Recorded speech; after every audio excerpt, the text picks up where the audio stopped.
Bon, alors c'est Hugo Meunier et le moins qu'on puisse dire, c'est que j'ai pas une aussi belle coiffure que mon invité. Bonjour, Pablo Rodriguez. Bonjour, Hugo. Pablo Rodriguez, on va y revenir, mais tu as fui l'Argentine à 8 ans pendant la dictature qu'on nommait la guerre sale avec ta famille. Ton père a été emprisonné, torturé en raison de son activisme.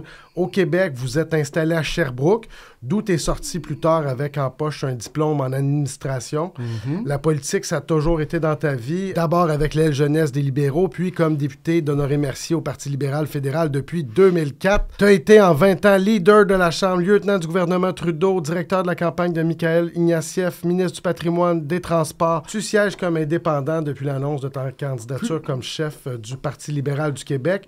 Donc un premier saut dans l'arène provinciale, une course à 3, dont le résultat sera connu en juin prochain. Je voulais te demander pourquoi avoir fait ce saut-là, mais avant, on jasait en haut dans la cuisine de comment vous êtes parti de l'Argentine, puis je pense que ça vaut quand même un petit peu de temps, parce que vous n'êtes pas parti parce que vous vouliez découvrir l'hiver québécois. Là. Il y avait de bonnes raisons. Quoi que j'aime beaucoup l'hiver québécois, mais tout d'abord, Hugo, merci beaucoup de me recevoir. Merci à toute l'équipe également. Effectivement, le fait qu'on soit ici résulte de l'activité politique de mon père en Argentine. C'était juste avant le coup d'État officiel. On s'en allait là. Et mon père était candidat à l'élection pour un poste de gouverneur. Donc, comme premier ministre d'une province ici, il était également l'avocat de prisonniers politiques. Mais soyons clairs, c'était essentiellement des dirigeants étudiants qui étaient emprisonnés ou des dirigeants syndicaux. Alors, il a été emprisonné, battu, torturé plus d'une fois. Et il revenait à la maison après un bout de temps qu'il avait disparu, puis ma mère nous achetait des petits cadeaux pour faire semblant que mon père revenait de voyage et qu'il nous ramenait des cadeaux. Et à un moment donné, les militaires ont mis 2 bombes dans la maison, séquentielles, c'est-à-dire qu'une explosait tout de suite après l'autre, et on a tous été blessés, moi, mes 2 petites sœurs. Et à ce moment-là, c'était clair qu'ils allaient nous tuer. Donc, on est débarqué ici, au Québec, sans parler un mot de français ou d'anglais. Moi, j'avais aucune idée où j'étais, honnêtement. Mais tout de suite, les gens étaient d'une ouverture, d'un accueil extraordinaire. Puis j'ai appris le français, mais je te dirais, plus que sur les bancs d'école, plus sur la patinoire, dehors. OK, fait que t'es un joueur de hockey. Oui, j'ai des patinoires dehors. Là. On n'a pas d'argent. Là. Mes parents, mon père allait faire le ménage dans les maisons ici à Outremont. Moi, j'allais l'aider. Et puis, ils ont fait leur équivalent jusqu'au doctorat. Ils ont été professeurs à l'Université de Sherbrooke pendant 20 ans. Donc, j'ai grandi à Sherbrooke. Tu as grandi à Sherbrooke, donc déraciné. Fuir un pays quand même où ça brasse pour se ramasser à Sherbrooke, ça doit être quelque chose pour le Pablo de 8 ans. Il n'y avait pas beaucoup d'immigration à Sherbrooke à ce moment-là. Ça commençait un peu à travers les étudiants, mais c'est une ville qui est magnifique. Moi, j'ai adoré là-bas. Mais mon implication, je l'ai commencé par contre au PLQ, Hugo, pas au PLC. Avec l'aile jeunesse, c'était au PLQ? Et à l'époque, c'était Mario Dumont qui était président des Jeunes libéraux. On l'oublie, celle-là. OK, oui, c'est vrai, ça. Fait que tu étais avec Mario dans ce temps-là? Oui, j'étais avec Mario sur son exécutif. C'était notre président. Puis là, tous les jeunes ont quitté. Puis là, on a rebâti à travers ça. Puis le PLC, c'est le PLC qui est venu me chercher, en fait. OK. Fait que finalement, c'est un... Fait que là, mon long préambule de tantôt, c'est pas un saut dans l'arène provinciale, c'est carrément... C'est un retour à la maison. Un retour aux sources. Fait que pourquoi, à un moment donné, tu as eu cet appel-là? Oui, ben, en fait, évidemment, j'ai toujours suivi ce qui se passe chez nous au Québec, au niveau provincial, municipal également. Et comme lieutenant du Québec, j'étais jusqu'à dernièrement ministre des Transports, lieutenant du Québec, je participais beaucoup aux négociations, aux discussions. Et là, je regardais ce qui se passait chez nous, puis je me suis dit, il y a quelque chose qui ne marche pas. Je ne reconnais pas mon Québec sur 2 plans. Tout d'abord, on a créé un déficit qui est énorme, mais quand tu regardes, tu dis, OK, on a un gros déficit, mais doit aller mieux en santé, pour nos aînés, pour nos jeunes dans les écoles. Si je te demande, ça va-tu mieux quelque part? Je ne te le demanderai pas. La réponse, c'est non, de façon générale. L'autre chose, c'est que, pour moi, un premier ministre doit unir. C'est ça, sa première job, pas diviser. Et il y a dans le discours actuel beaucoup de divisions. Oui. Comme Québécois, ça, j'aime pas ça. Alors, j'ai décidé de quitter ma job de ministre des Transports, lieutenant du Québec, et de député aussi. Je ne suis plus député. En fait, j'ai plus de job. Là. Indépendant? Non, même pas. Même pas? J'ai démissionné comme député. J'ai plus de job. On cherche des pigistes chez Urbania. On a besoin de 100 jeunes un peu. Fait que je m'en viens. Je vais revenir avec des questions plus pointues tantôt sur le programme et tout ça, mais quand même... ce que j'ai vu récemment, il y a eu des sondages, tu es pas mal le favori de la course, beaucoup d'appui au sein aussi des députés qui sont là, d'expérience aussi, le plus connu. Est-ce que c'est dans la poche? Pas du tout. Je le vois pas comme ça. Moi, je le vois comme, on est tous au niveau de la ligne de départ. Est-ce que j'ai certains avantages? Oui, celui d'avoir ces quelques cheveux gris que j'ai là. Ça veut dire que j'ai roulé ma bosse. J'ai occupé certaines des fonctions les plus importantes au sein du gouvernement du Canada. On parlait tantôt de la loi pour aider nos médias d'information. Au patrimoine. J'étais ministre du patrimoine, j'étais ministre des Transports, lieutenant du Québec. J'étais sur le comité des priorités aussi. Ça, Hugo, c'est le seul comité de ministres qui est présidé par le premier ministre, puis il y a comme 6-7 ministres au total. Ça, c'est là où les affaires vraiment se passent. Ouais. Alors, tout ça, c'était un privilège, mais encore une fois, j'ai décidé de rentrer à la maison parce que je n'aimais pas vraiment ce que je voyais ici. Oui, fait que c'est vraiment ça. C'est pas parce que le bateau coulait un peu. Là, il semble revenir au fédéral, mais il y avait une mauvaise passe. C'était un bon timing de partir. Non, attends une minute. Là. Moi, j'ai traversé le désert avec le Parti libéral du Canada. J'ai gagné des élections en 2004, 2006, 2008. J'ai perdu dans Vague-Orange. En 2011, je pense. En 2011? Oui. Et je suis resté là. Et pour reconstruire le parti, moi, je suis allé comme PDG d'une petite entreprise dans le secteur de l'environnement, un start-up. Mais là, finalement... Mon conseil d'administration m'a dit, tu peux pas diriger la campagne au Québec et rester PDG de la petite entreprise. Donc, j'ai démissionné, j'ai vendu mes REER, j'ai pris une marge de crédit, puis pendant 2 ans de temps, j'ai rebâti le parti au Québec. Oui. Ça, il faut y croire. Ça, c'est vraiment pas de l'opportunisme. Et si on regarde aujourd'hui, il y a beaucoup à faire au Parti libéral du Québec. On a fini 3e, 4e, parfois 5e aux dernières élections. Donc, il y a beaucoup à faire. Est-ce que cette traversée du désert-là que le Parti libéral du Québec a vécu, du moins en 2018, ça allait pas bien, en 2022 non plus. Pourquoi là, ça serait un bon timing? Est-ce que c'est l'usure du pouvoir de la CAQ? À un moment donné, la CAQ il va y avoir un changement, le PQ remonte, mais pourquoi le PLQ est aussi stagnant? Je te dirais pourquoi qu'on peut revenir, là, qu'on sent qu'on peut revenir, c'est un ensemble de facteurs. Oui, il y a une certaine usure de la part du gouvernement, c'est commun. Il y a peut-être aussi des promesses non remplies. Par exemple, accès à un médecin en 90 minutes, délai pour une opération, ainsi de suite. C'est pas là pantoute. D'autre part, avec le leadership, on sent que les gens commencent à y croire. Et moi, ma première job, c'est de dire à nos militants, croyez-y, il faut y croire, parce que si on n'y croit pas nous-mêmes, comment est-ce que les Québécois vont embarquer avec nous? Et je sens que pour la première fois depuis très longtemps, quand on se promène, peu importe où à travers le Québec, les militants libéraux commencent à y croire et la population aussi. Alors, c'est à nous d'avoir une bonne course qui va découler en un programme très solide qui correspond aux besoins des Québécois partout à travers le Québec. Puis selon toi, qu'est-ce qui fait bien redouter le monde à ce point-là? Parce que le parti, les libéraux présentement au Québec, ils ont leur château fort, les comtés à Montréal, un peu en Outaouais, mais des valeurs sûres. Mais pourquoi ça... Là, il y a les conservateurs, à un moment donné, qui étaient pas mal nez à nez. Ça va pas bien. Puis là, tu as le PQ qui remonte un peu. Les Québec solidaires, c'est assez stable, mais qui était un petit peu plus en haut au niveau des votes. Mais c'était quoi le bug avec le Parti libéral? C'était-tu une fatigue à un moment donné d'anciens... Je te dirais que à un certain moment donné, on essayait d'être un peu tout pour tout le monde. Et je pense qu'en politique, les gens s'attendent de l'authenticité. T'es mieux de dire exactement ce que tu penses, même si j'ai pas le goût de l'entendre, puis je suis pas contente que tu me dises ça, mais au moins, je te reconnais à travers ce que tu me dis, puis je te respecte.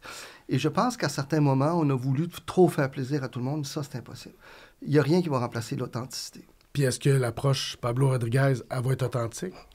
C'est probablement... Écoute, il faudrait demander à d'autres personnes, parce que c'est difficile de s'auto-qualifier, mais s'il y a quelque chose que j'ai, je pense, c'est de l'authenticité. J'ai bien des défauts. Ouais. Mais je suis authentique. Mais j'ai déjà entendu ça, même pas de gens de ton parti. J'ai déjà entendu dire, pour de vrai, il faut que je rende à César, que t'es pas un bullshitter. Tu vas dire qu'est-ce que tu penses pour de vrai. Tu as cette réputation-là, apparemment. Apparemment. Mais oui, c'est ça. Mais en même temps, quand la campagne va commencer, est-ce qu'on va revenir à là, le PQ va vouloir séparer le Québec? Puis un peu les mêmes affaires qu'on entendait tout le temps. Puis c'était ça, à un moment donné, que les gens peut-être étaient il va avoir... T'as raison. Mais il va y avoir un peu de tout ça. Je suis quand même pas responsable de parler de référendum si dans le programme du Parti québécois, il y a un référendum le premier mandat. Ouais. On peut pas l'évacuer. Pas que ça me tente de parler de référendum. Honnêtement, je l'ai passé, cette période-là. Je l'ai vécu. J'ai vécu la mort de Mitch, qui pour moi était une erreur considérable. Ensuite, j'ai vécu Charlottetown. J'ai vécu le référendum sur sa souveraineté, où j'étais porte-parole pour le oui. Puis à ce moment-là, il n'y a pas beaucoup de jeunes qui votaient pour le oui. Là. Écoute, j'avais pas grand chum. J'étais pas capable de me trouver une blonde là, à cette époque-là. Là. Ah oui, tu militais pour le oui? Pour le non, je veux dire. Okay. Là, pour le non. Fait que là, c'est quoi ça? Bon recherchiste? Non, pour le non. Écoute, il n'y a pas grand monde qui votait chez les jeunes non à ce moment-là. Ça a été très polarisé aussi. Ça a été difficile. Mais moi, je faisais mon tour du Québec. J'allais faire des discours au cégep de Jonquière, à Joliette, un peu partout. Ouais. Et ça a été rough. Il y a des gens, des amis à qui je parle plus, pas parce qu'on s'est chicané. Ouais. On s'est pas chicané. C'est juste qu'on a pris du distance parce que cette époque-là était tellement intense que ça a juste cassé certaines choses. J'ai pas le goût d'en revenir à ça. Je pense qu'on est un grand peuple. On est capable de se développer avec nos énormes forces à l'intérieur du Canada et qu'on peut être différent des autres, mais quand même rester unis. Oui, puis là, il y a un bon petit vent patriotique. Ça va être, ce bout-là va peut-être être plus facile à vendre. Il y avait le PQ qui montait, mais là, on voit quand même une espèce de fierté canadienne qui est peut-être symptomatique de l'actualité, bien sûr, avec ce qui se passe de l'autre bord, mais là, avec la victoire du Canada, ça fait du bien, l'achat local et tout ça, fait que j'ai l'impression que ça travaille pour vous autres, là, Donald Trump. Là. Ben, oui, d'une certaine façon, mais en même temps, c'est tout à fait normal de s'unir face aux menaces de cet homme-là qui est totalement imprévisible, qui ne connaît que le rapport de force comme stratégie, qui peut être irrespectueux aussi à l'occasion. Et lorsqu'il parle du Canada comme 51e État, je lui dis, écoute, bonhomme, non, on est différents. On a construit quelque chose d'absolument extraordinaire au nord des États-Unis. On vous aime, les Américains. Les Américains ne sont pas Trump. Mais on est Canadien. Et à l'intérieur du Canada, le Québec a joué un rôle fondamental. Moi, je trouve que le Québec, c'est ce qui donne la saveur et de la couleur au Canada. Dans une chronique récente, Antoine Robitaille, il rappelait que tu as déjà toi-même renégocié l'ALENA avec le président Trump. C'est comment négocier avec ce gars-là? Ben, j'ai pas négocié directement avec lui. Je faisais partie de l'équipe de ministres qui négociait avec l'équipe américaine. Donc, j'étais ministre du patrimoine. Et Donald Trump voulait faire tomber les protections culturelles. Donc, tout ce qui porte sur la diversité culturelle. Et à mes yeux, c'était non. Là. C'était comme il n'y avait même pas d'espace à négocier. Parce que comment tu fais pour protéger à ce moment-là ta culture, tes médias, ta télévision, tes livres? Et on s'est tenu debout, on l'a gagné. Et l'autre chose qu'il voulait faire tomber, c'est la gestion de l'offre, très importante pour nos agriculteurs, qu'on a réussi à défendre également. Ils fonctionnent beaucoup par menace, par intimidation. Ils sont gros, là. Ils sont beaucoup plus gros que nous, là. C'est David contre Goliath. Là. Mais en même temps, on est capable de cibler certains États qui sont dirigés par des gouverneurs républicains, par des sénateurs républicains, lorsqu'ils s'en vont à Washington, ils disent « Fais attention, ça nous fait mal. » Par exemple, si tu dis « On s'en va au Tennessee, puis on met 100% de tarifs sur le Bourbon », tu as des bonnes chances que le gouverneur ne soit pas content puis qu'il dise « Colin, M. Trump, là, c'est pas bon pour nous. » Alors, moi, je pense qu'il va falloir y aller de façon ciblée parce qu'un contre un, on n'est pas assez gros. Mais si on cible certains États, certains produits, peut-être qu'on a des chances. Puis avec les provinces, de faire un front commun, c'est peut-être une La pire chose, ça serait de se diviser. La pire chose, si par exemple l'Alberta, parce que Danielle Smith est assez particulière aussi, si elle a brisé le front commun puis elle dit, écoute, moi, je m'enligne avec les États-Unis, bien là, Trump, il vient de rentrer un cheval de Troie, là, d'une certaine façon. Là. On dirait que c'est la science-fiction. Non, parce que je ne sais pas qu'est-ce qui se passe dans sa tête à elle, mais à mes yeux, et on l'a fait la dernière fois, il faut rester unis.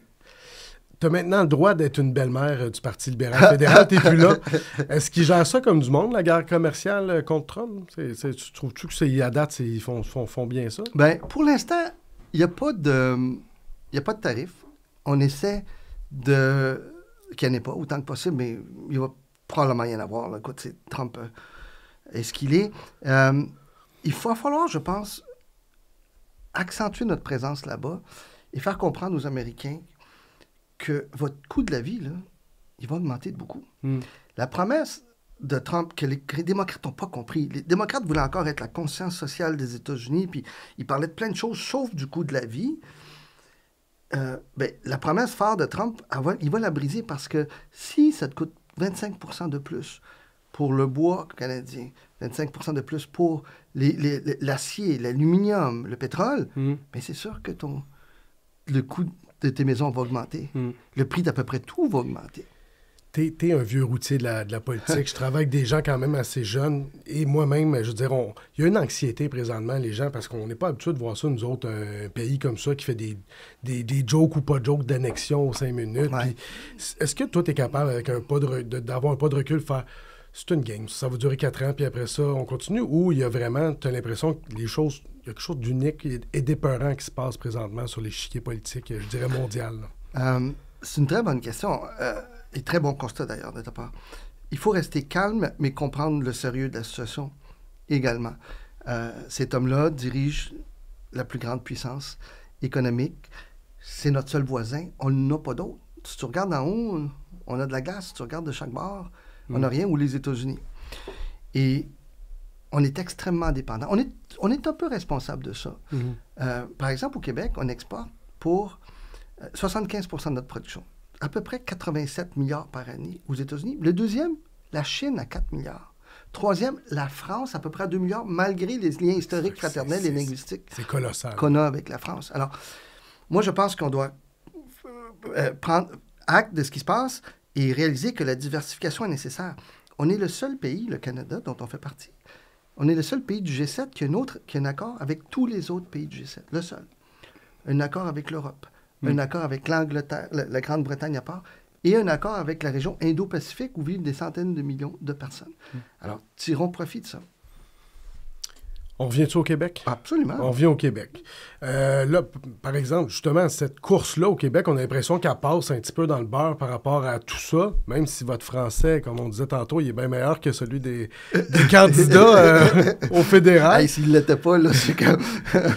Mais bon, vos adversaires, c'est l'ancien PDG de la Fédération des chambres de commerce, Charles Milliard, l'avocat fiscaliste Marc Bélanger, Denis Coderre abandonné. Vous êtes le plus connu, je le disais tantôt, le plus âgé. 3 hommes, ça fait pas un peu pic-pic en 2025, c'est plate. J'aurais beaucoup aimé qu'il y ait une ou plusieurs candidats femmes, mais évidemment, c'est le choix de chacun. Les femmes, de par leur expérience vécue, ainsi de suite, amènent des éléments qui sont très différents. Moi, je l'ai vécu. J'étais au cabinet pendant presque 7 ans, un cabinet paritaire. Donc, autant d'hommes que de femmes. Sous Justin Trudeau, c'était important pour lui d'avoir une parité. Oui, c'était essentiel. Lui, depuis le jour 1, il l'a fait. Et on voit que, évidemment, chaque conversation est teintée par sa propre expérience personnelle, son vécu, ses schèmes de référence, ses valeurs, etc. Et les femmes ont une contribution extraordinaire qui est irremplaçable. Et j'aurais voulu qu'il en soit autrement dans la course, mais c'est pas mon choix. C'est pas votre choix. Denis Coderre, lui, vous en pensez quoi? Ça vous arrange-tu de ne pas l'avoir d'impact ou vous entendez bien? Denis a le mérite d'avoir braqué de l'attention sur la course. Honnêtement, il n'y a pas grand monde qui parlait de la course au Parti libéral du Québec avant l'avènement de Denis. Il a mis les projecteurs là-dessus. Et là-dessus, je pense qu'on doit y être vraiment reconnaissant. Oui. OK. La dernière chef, Dominique Anglade, a quand même passé un mauvais quart d'heure. Le parti, on le disait tantôt, a de la misère un peu à se relever depuis quelques mandats déjà. Qu'est-ce que... Là, c'est le moment de me dire un peu, qu'est-ce que tu vas... Ça va être quoi la saveur, la couleur Pablo Rodriguez dans ce parti-là? Je dirais que l'élément d'expérience... Il y a 2 éléments, je dirais, qui me caractérisent beaucoup dans le leadership. L'expérience, j'ai quand même roulé ma bosse. J'ai géré certains des plus grands portefeuilles. J'ai négocié au nom du Canada dans les réunions du G7 à l'international. Ça, c'est d'une part. Mais l'autre chose aussi, c'est que je pense être rassembleur. Et ça, aujourd'hui, au moment où on se parle, dans le Parti libéral du Québec, c'est essentiel. Si tu me demandes, c'est quoi ta première chose que tu fais au lendemain de ta victoire si je gagne, c'est que j'appelle les autres candidats puis on va se voir. Puis on va se parler. Parce que le Parti libéral du Québec ne peut pas se passer de qui que ce soit. Alors, il faut mettre toutes ces forces vives ensemble. Ensuite de ça, comprendre que la job, c'est justement d'unir et que les régions, souvent, se sentent délaissées. Et lorsqu'on parle de régions, il faut aussi arrêter de dire les régions du Québec et comprendre qu'il y a des différences qui sont très importantes au niveau de la philosophie, au niveau de la situation économique. Alors, avoir une approche qui est basée sur les différences régionales. La réalité du Lac-Saint-Jean n'est pas la même que Trois-Rivières, n'est pas la même que l'Abitibi ou de Sherbrooke, où moi, j'ai grandi aussi. Tenir compte de ça. Il faut s'assurer d'avoir une saine gestion publique, des finances publiques, mais en même temps, être là pour ceux qui en ont besoin. Nos aînés qui nous ont légué, qui ont tout fait pour bâtir la société à laquelle on vit, ont de la difficulté à accéder aux soins de santé, vivent parfois dans des situations très difficiles, dans des CHSLD qui sont délabrés. On leur doit respect, on doit être là pour eux. L'éducation, il n'y a rien de plus important que ça. On donne nos jeunes, on les envoie à l'école, on les remet entre les mains de personnes qui vont jouer un rôle fondamental dans leur vie. Aujourd'hui, au moment où on se parle, un professeur sur 2 quitte l'enseignement à l'intérieur de 5 ans. Là, on parle d'hommes, de femmes, jeunes, qui toute leur vie ont rêvé de faire ça, qui ont souvent ont quitté des régions pour aller étudier ailleurs, pour dire, moi, je veux transmettre l'enseignement à ces enfants-là. Et à l'intérieur de 5 ans, la moitié d'entre eux sont découragés, quittent ça, ça n'a pas d'allure.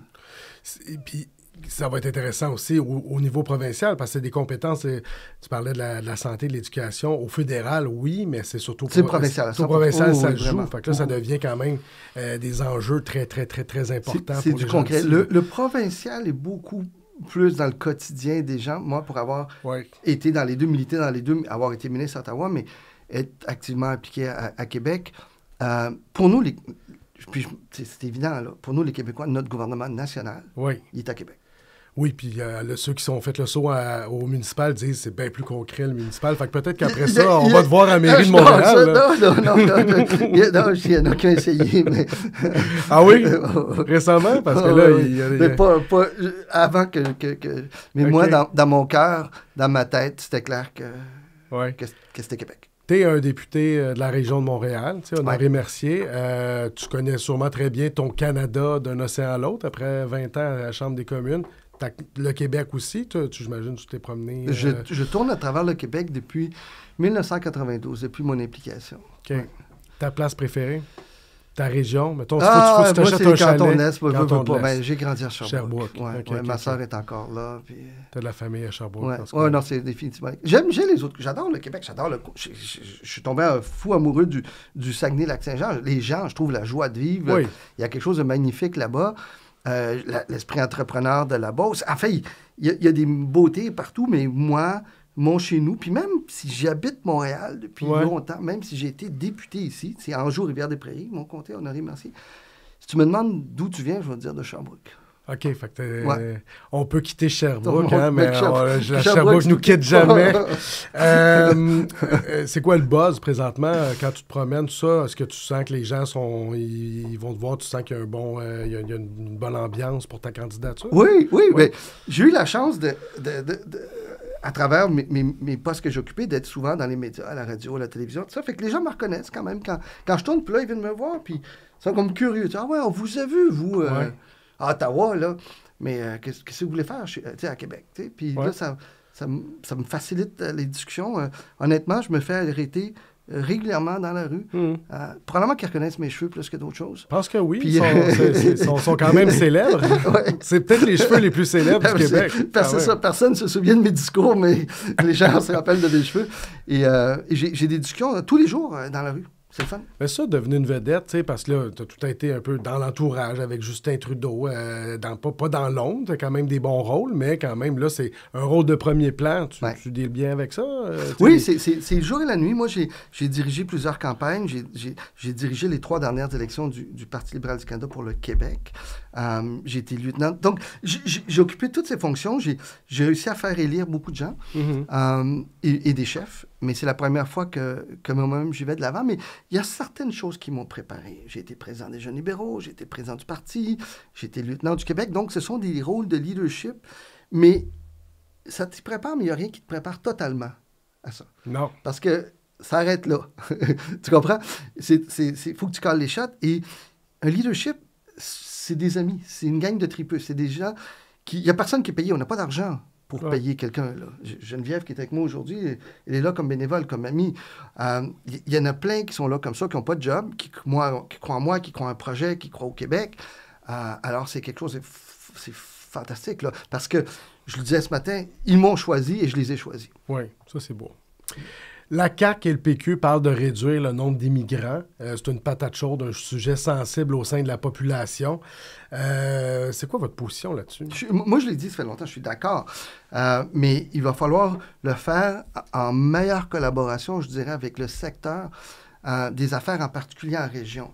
J'étais à Bécancour avant-hier, je pense, puis il me disait, là, faites attention, parce que moi, si tu m'enlèves ces employés-là, je ferme mon usine.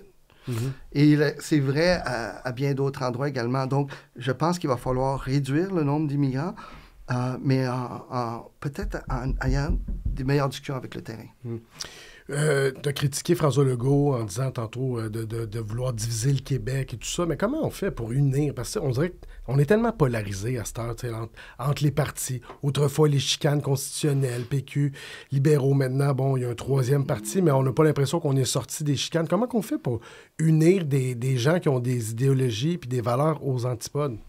Mais peut-être arrêter de segmenter la population puis parler à l'ensemble des Québécois. Il n'y a pas nécessairement toujours les francophones, les anglophones, les immigrants, les ci, les ça, les régions contre Montréal, les ci, ça. Je pense que le Québécois existe. Le Québécois, il existe. Il est fier de ce qu'il est. Il est fier de ce qu'on est, fier de notre passé et aussi confiant en notre avenir. Alors, par exemple, moi, je suis un fan fini du français. Je ne le parlais pas quand j'étais jeune. À l'âge de 8 ans, je l'ai appris. Je l'ai appris, puis depuis ce temps-là, je dévore des livres. Quand j'étais kid, dans l'école, je gagnais des concours de rédaction et tout ça, parce que je suis amoureux du français. Mais c'est pas nécessaire de pointer une communauté lorsque tu défends le français. Je ne pense pas qu'on doit défendre le français contre les anglophones. On doit défendre le français pour ce qu'il est, à mon avis, la plus belle langue au monde, pour son propre mérite. Alors, faisons attention lorsqu'on tient des propos comme celle-là, parce que ça peut blesser, ça peut diviser. Et encore une fois, la job d'un PM, d'un premier ministre, c'est d'unir, pas de diviser. C'est de rassembler. Ouais. Tu as été ministre du patrimoine qui touche aux questions justement identitaires, à la langue, à la culture. Est-ce que toi aussi, tu crains les méchants woke? Si je crains les méchants... Non, je suis pas woke en passant. C'est-à-dire que, tu sais, c'est galvanisé comme truc et tout ça. Tu sais, il y a des choses... tu sais, par exemple, moi, je ne suis pas pour l'idée de retirer les statuts ou des choses comme ça, parce que lorsqu'on oublie notre histoire, on est condamné parfois à la répéter. Moi, je pense que s'il y a des gens qui ont joué des rôles négatifs à travers l'histoire, tu la laisses là, la statue, mais tu mets une grosse plaque à côté et t'expliques le rôle exact de cette personne-là.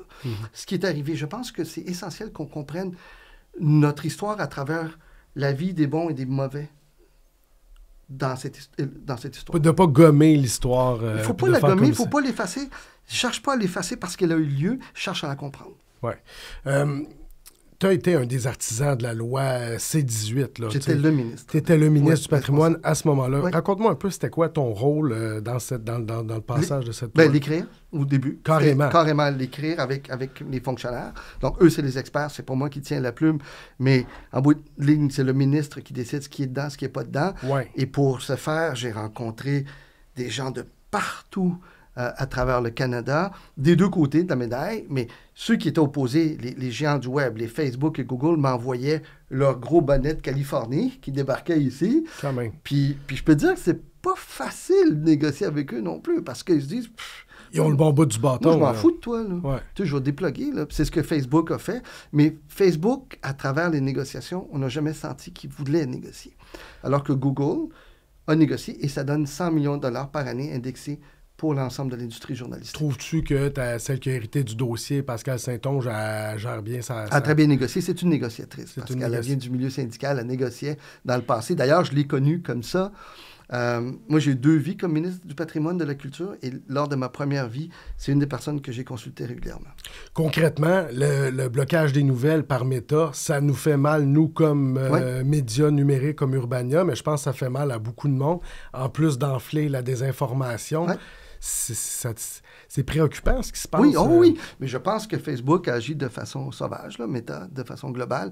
Mais il faut comprendre que lorsqu'on a passé le projet de loi, 80% des revenus publicitaires en ligne allaient à 2 compagnies, Facebook, Google. 80% dans un marché de 10 milliards, c'est 8 milliards par année qu'on leur donne à eux, puis ils n'ont pas de rendre compte à qui que ce soit, puis ils font ce qu'ils veulent. Ouais. Et en parallèle, nos médias disparaissaient. Les petits, les grands, les radios communautaires, mais des radios dans les grands marchés aussi, des médias imprimés, et ainsi de suite. Donc, on a agi, on a réussi finalement à avoir cet accord-là avec Google qui donne 100 millions par année à l'industrie. J'ai créé aussi, avec la ministre des Finances de l'époque, un crédit d'impôt pour les salles de nouvelles de 600 millions de dollars, un autre 50 millions de dollars pour les médias dans les petits marchés, parce qu'il y a des coins au Québec et ailleurs au Canada où il n'y a plus de nouvelles. Donc, tu habites dans une certaine région, tu ne sais pas ce que ton hôtel de ville fait, ton maire, tes conseillers, ton député que tu envoies à Québec, l'autre que tu envoies à Ottawa, ça n'a pas d'allure. Vous, les médias, faites partie de la démocratie. Et lorsque les médias disparaissent parce qu'il n'y a plus d'argent, c'est toute la démocratie qui s'en trouve affaiblie. Concrètement, la loi est probablement bien pensée, bien faite pour protéger les médias, mais en pratique, les réseaux sociaux, pour aller chercher du monde plus jeune, le fait de se couper de ça, c'est très, très préoccupant. Oui. Mon gars ado, là, la démission de Justin Trudeau, je pense que j'y ai appris 2 jours plus tard, puis pas parce qu'il est imbécile, parce que je pense que ça fait pas partie de ses réseaux sociaux, puis de son... Il n'a pas le réflexe d'aller googler la presse dans un moteur de recherche. Donc, on est en train de peut-être faire pousser une génération qui est un peu à l'abri des nouvelles, puis ça, c'est stressant. Bien, ça a commencé bien avant. Ça a commencé bien avant C-18, et ce qui est inquiétant, c'est l'aspect polarisant. Auparavant, il y avait un écosystème de médias généralistes très fort dans le milieu. C'est comme un genre de grosse bulle. Puis là, ça descend, ça disparaît, et les extrêmes sont en train de croître. Et lorsque moi, je regarde des médias d'un point de vue progressiste, on me lance le même type de nouvelles, et si je regarde ici d'un peu plus à droite, on me donne le même type de nouvelles, allant souvent à l'extrême, ce qui fait en sorte que chacun se nourrit de ce même écosystème-là, c'est-à-dire qu'on s'éloigne de plus en plus et le dialogue et la solution mitoyenne devient plus difficile à atteindre. Dans la société de façon générale. C'est inquiétant, ça. De quoi Pablo Rodriguez est le plus fier dans sa vie? Puis pas le droit de parler de tes cheveux, là. Non, ça, c'est grâce à mes parents. J'ai pas fait grand-chose. Ah, ouais, c'est ça. Je dirais, j'ai fait adopter une loi pour protéger les langues autochtones qui sont en train de disparaître complètement. Parce que comme ministre du patrimoine, j'étais aussi en charge des lois de la langue autochtone. Donc ça, je suis très content. C11, le projet de loi qui force les géants du web, les Netflix, les Disney et autres, à contribuer à notre culture. Ça a passé. Ils sont obligés maintenant de donner des redevances à chaque année pour plus de production en français, plus de production régionale. Très fier de ça. Et peut-être fier aussi du fait que je suis resté moi-même, je pense, à travers toute cette patente-là. Qu'est-ce qui te bouleverse? Tu sais, mettons, là, il y a Gaza, il y a l'Ukraine, il y a plein d'affaires, l'itinérance. Y a-tu quelque chose? Y a-tu une corde? Il y a beaucoup de choses qui me bouleversent. Un enfant qui va à l'école sans manger, ça me jette à terre. Je l'ai vécu quand j'étais jeune, quand on est arrivé ici, on n'avait pas assez d'argent, puis on était souvent au comptoir alimentaire. Je regardais mon père dans ses yeux, puis quand il me regardait, puis qu'il sentait la douleur, que je suis pas capable de donner tout ce que je devrais être capable de donner. Ça, pour moi, ça me jette à terre. Et c'est pas vrai que tout le monde est égal. Et l'incidence sur des enfants de ne pas manger, elle est dramatique. Et ça peut avoir une conséquence pour le reste de sa vie. Donc, il va falloir s'assurer que dans notre système scolaire, les enfants puissent aller à l'école le ventre plein. C'est souvent ce qu'on reproche aux politiciens, c'est c'est un peu robot, un peu cassette, tout ça. Fait qu'on va essayer de t'humaniser un peu, Pablo. Les films, tout ça, la musique. Tu sais, comment tu décroches? Comment ça décroche un Pablo Rodriguez? J'ai la lecture beaucoup, sauf que là, je suis allé au salon du livre à Gatineau avant. Ah oui, t'étais là? Il y a 3 jours. Puis finalement, j'ai rencontré Marc Garneau, qui est un ancien collègue ministre. Oui. Puis que là, j'ai acheté son livre parce que c'est fascinant. C'est le premier Canadien dans l'espace. Oui, mais là, tu te sentais obligé de l'acheter. Tu l'aurais jamais acheté si tu ne l'avais pas croisé. Non, mais j'ai rencontré Anaïs Barbeau-Lavalette, qui, elle, m'a donné un petit livre, un collectif sur la fonderie Horn que je vais lire en fin de semaine. Fait que finalement, puis, parce que moi, je suis très interpellé par la fonderie Horn. Moi, quand je me dis, moi, je n'élèverai pas mon enfant là, il n'y a aucun enfant, à mon avis, qui devrait être élevé dans ces conditions-là. Mon enfant n'est pas différent d'un autre. Tu comprends ce que je veux dire? C'est à partir du moment où je me dis, je ne l'élèverai pas là, je ne pense pas qu'aucun enfant devrait être élevé là, dans ces conditions-là. Je pense que la fonderie a un travail énorme à faire, ou sinon, sac ton camp. Comme chef libéral, ça va devenir tout ça des enjeux très concrets. Je suis assez... Là-dessus, j'ai mon point de vue assez ferme.